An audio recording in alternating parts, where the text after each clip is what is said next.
उत्पत्ति ग्रंथ अध्याय 30। जब राहेल ने देखा कि उससे याकूब को कोई पुत्र नहीं हुआ है, तब वह अपनी बहन से जलने लगी और उसने याकूब से कहा, मुझे बाल बच्चे दो, नहीं तो मैं मर जाऊंगी। याकूब को राहेल पर क्रोध आ गया। वह कहने लगा, मैं क्या ईश्वर बन सकता हूं? उसी ने तुम्हें संतान से वंचित किया। वह बोली, यह मेरी दासी बिल्हा है, तुम इसे रख लो, जिससे उसके माध्यम से मेरी गोद में बच्चे खेल सके। इसलिए उसने अपनी दासी बिल्हा को उत्पत्ति के रूप में उसे दिया। याकूब का उससे संसर्ग हुआ। बिल्हा गर्भवती हुई और याकूब से उसे एक पुत्र हुआ। राहेल ने कहा, ईश्वर ने मेरे साथ न्याय किया है, उसी ने मेरी प्रार्थना स्वीकार कर मुझे एक पुत्र दिया है। इसलिए उसने उसका नाम ढान रखा। राहेल की दासी बिल्हा फिर गर्भवती हुई और याकूब से उसे एक दूसरा पुत्र हुआ। तब राहेल ने कहा, बड़े संघर्ष के बाद मैं अपनी बहन को पराजित कर सकी हूं। इसलिए उसने उसका नाम नफ्ताली रखा। लेआ ने जब देखा कि उसके संतान होना बंद हो गया है, तब उसने अपनी दासी जिल्पा को उपपत्नी के रूप में याकूब को दिया। लेआ की दासी जिल्पा से याकूब को एक पुत्र हुआ। तब लेआ बोली, मेरा कितना सौभाग्य है। इसलिए उसने उसका नाम गाद रखा। इसके बाद लेआ की दासी जिल्पा से याकूब को एक और पुत्र हुआ। अब लेआ ने कहा, मैं कितनी धन्य हूं, स्त्रियां मुझे धन्य कहेंगी। इसलिए उसने उसका नाम आशोर रखा। गेहूं की कटनी के समय रूबन खेत गया। वहां उसे लक्ष्मणा फल मिले, जिसे लाकर उसने अपनी मां लेआ को दिया। तब राहेल ने लेआ से कहा, कृपया मुझे भी अपने पुत्र के लाए हुए लक्ष्मणा फलों में से थोड़ा दे दो। परंतु उसने उत्तर दिया, क्या इससे तुम्हारा जी नहीं भरा कि तुमने मुझसे मेरे पति छीन लिया है, और अब तुम मेरे पुत्र के लक्ष्मणा फल भी छीन लेना चाहती हो? राहेल ने कहा, तुम्हारे पुत्र के लाए लक्ष्मणा फलों के बदले में वह आज रात को तुम्हारे साथ सो सकते हैं। जब शाम को याकूब खेत से वापस घर आया, तब लेआ उससे मिलने को निकली और कहने लगी, तुम्हें मेरे साथ सोना पड़ेगा, क्योंकि अपने पुत्र के लक्ष्मणा फलों के बदले मैंने तुम्हें किराए पर ले लिया है। इसलिए वह रात उसने उसके साथ बिताई। ईश्वर ने लेआ की सुन ली। वह गर्भवती हुई और उसने याकूब के लिए 5वें पुत्र को जन्म दिया।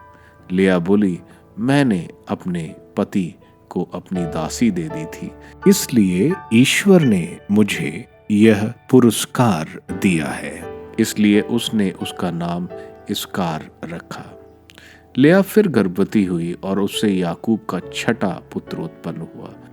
तब लेआ बोली, ईश्वर ने मुझे अच्छा वरदान दिया है। अब मेरे पति मेरे साथ रहेंगे, क्योंकि मैं उनके लिए 6 पुत्रों को जन्म दे चुकी हूं। इसलिए उसने उसका नाम जबूलून रखा।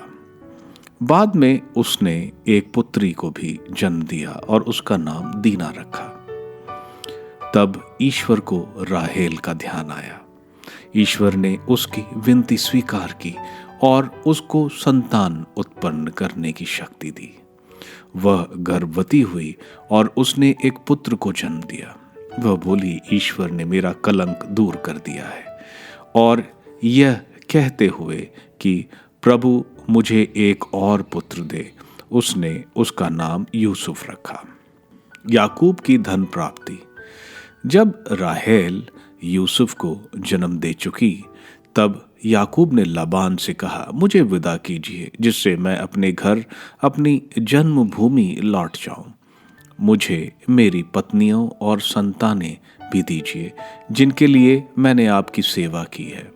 मुझे जाने की आज्ञा दीजिए, क्योंकि मैंने आपकी जो सेवा की है वह तो आपको अच्छी तरह मालूम है। लबान ने उसे उत्तर दिया, यदि तुम्हें पसंद है तो मेरे यहाँ रहो। प्रभु ने तुम्हारे कारण ही मुझे भी आशीर्वाद दिया है। मैंने ऐसा अनुभव किया है।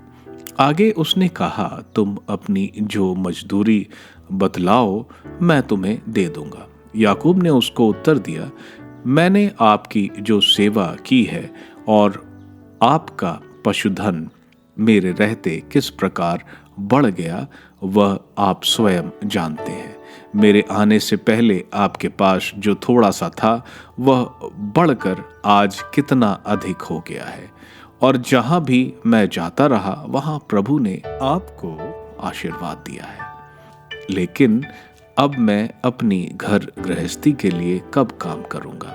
उसने उत्तर दिया, मुझे तुमको क्या देना चाहिए? याकूब ने कहा, आपको मुझे कुछ नहीं देना चाहिए। आगे भी मैं आपकी भेड़ बकरियों को चराऊंगा और उनकी देखरेख करूंगा। आप मेरे लिए बस इतना कीजिए कि आज मैं आपकी भेड़ बकरियों के बीच जाऊं और उनमें से चित्तीदार और चितकबरी सभी भेड़ों को, मेमने में से सभी काले मेमने और बकरियों में से चित्तीदार और चितकबरी बकरियां छांट लूं। यह मेरी मजदूरी हो। जब आप मेरी मजदूरी में प्राप्त उन पशुओं को देखने आएंगे, तब आपको मेरी ईमानदारी का परिचय मिल जाएगा। यदि उनमें चित्तीदार या चितकबरी बकरियों या काले रंग के मेमने के अलावा और कुछ मिलेगा तो वह चुराया हुआ समझा जाएगा। लबान ने कहा, ठीक है, तुमने जैसा कहा है वैसा ही करो। तब उस दिन लाबान ने धारीदार और चितकबरी बकरों और सब चित्तीदार और चितकबरी बकरियों को, अर्थात जिन पर कुछ सफ़ेद चिन्ह थे, और प्रत्येक काले मेमने को अलग कर उन्हें अपने पुत्रों के सुपुर्द कर दिया। उसने अपने और याकूब के बीच 3 दिन के मार्ग की दूरी निश्चित की।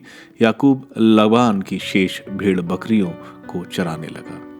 याकूब ने चिनार, बादाम और आमोन के वृक्षों की हरी डालियां ली और उनकी छाल से छल्ले काटकर भीतर की सफेदी उधाड़ी, जिससे उन पर सफेद धारियां दिख पड़े।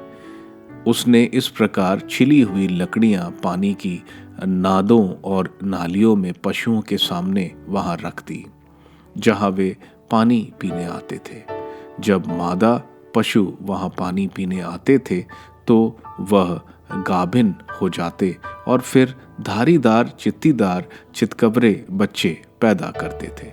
याकूब ने मेमने को अलग कर दिया और दूसरे पशुओं को लाबान के धारीदार और काले पशुओं के पीछे पीछे हाँका। इस प्रकार उसने अपनी निजी झुंड तैयार किया और उसे लाबान के झुंड से नहीं मिलने दिया। जब जब हृष्ट-पुष्ट भेड़ बकरियां गाभिन होने को होती, याकूब उन डालियों को नादों में रख देता था, जिससे वह डालियों को देखकर गाभिन हो जाए। लेकिन वह झुंड की कमजोर भेड़ बकरियों के सामने उन्हें नहीं रखता।